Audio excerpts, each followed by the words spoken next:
আপনারা কি জানেন এখন গ্রামে বসেই ছোট্ট জায়গায় খুব কম সময়ে ব্রয়লার মুরগির চাষ করে মাসে হাজার হাজার টাকা আয় করা যায়। হ্যাঁ, আজকের ভিডিওতে আমি আপনাদের নিয়ে যাব যে মাচাই ব্রয়লার মুরগির খামারে, আর দেখাবো কিভাবে এই চাষ শুরু করবেন, কত খরচ লাগে আর কত টাকাই বা লাভ করতে পারবেন আপনি। তো মাচাই ব্রয়লার মুরগির চাষ মানে হলো কাঠ বা বাঁশ দিয়ে মাচা তৈরি করে তার উপর মুরগির পালন করা, ঠিক আছে। এতে মুরগির নিচে মল জমে না, ফলে রোগবালাই অনেক কমে যায় আর মুরগি দ্রুত বড় হয়। আর এই পদ্ধতিটা এখন অনেক চাষির প্রথম পছন্দ, কারণ কম খরচে বেশি মুনাফা পাওয়া যায়। আর কেই বা না চায় বলুন। তো প্রথমে যেটা করতে হবে যে আপনাকে 3 থেকে 4 ফুট উঁচু করে মাচা বানাতে হবে, আর মাচার নিচে নেট বা বাঁশের ফাঁকা জায়গা থাকবে যাতে বাতাস চলাচল করতে পারে। আর একটা 10 ফুট বাই 10 ফুট মাচায় সহজেই আপনার ওই মোটামুটি 100 থেকে 150টা মুরগি রাখা যায়। আর খাদ্য হিসাবে শুরুতে আপনার স্টার্টার ফিড লাগবে, পরে গ্রোয়ার ফিড আর শেষে ফিনিশার ফিড দিতে হবে। আর সাথে আপনাকে পরিষ্কার জল এবং পর্যাপ্ত আলো এটা আপনাকে নিশ্চিত করতে হবে।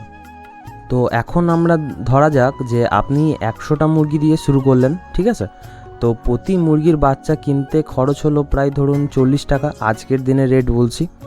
এবার আপনার খাবার, ওষুধ আর বিদ্যুৎ বিল খরচ সব মিলিয়ে ধরুন 150 টাকা পর্যন্ত আপনার পার পিস এক একটা মুরগিতে খরচ হলো।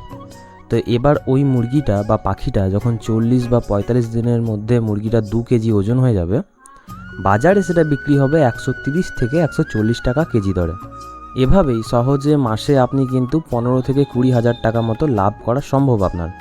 এটা আমি খুব কম সংখ্যক পাখির জন্য বলছি কিন্তু এই হিসাবটা। তো বন্ধুরা, যারা গ্রামে থাকেন বা বাড়ির পেছনে একটু ফাঁকা জায়গা আছে, যারা ভাবছেন যে একটা পোলট্রি ফার্ম শুরু করব, তারা চাইলে আজ থেকেই মাচাই ব্রয়লার মুরগির চাষ কিন্তু শুরু করে দিতে পারেন। কোনো বড় মূলধনেরও দরকার নেই, দরকার শুধুমাত্র সেটা হচ্ছে পরিশ্রম আর সঠিক যত্ন। আর হ্যাঁ, যদি ভিডিওটা ভালো লাগে তাহলে একটা লাইক করে দেবেন নিশ্চয়ই, আর শেয়ারও করে দেবেন যাতে আরও আপনার নতুন বন্ধুরাও জানতে পারে, তারাও যেন কিছু করতে পারে জীবনে। আর এরকম ভিডিও যদি আপনি দেখতে চান তাহলে আমার চ্যানেলটা নিশ্চয়ই সাবস্ক্রাইব করে নেবেন।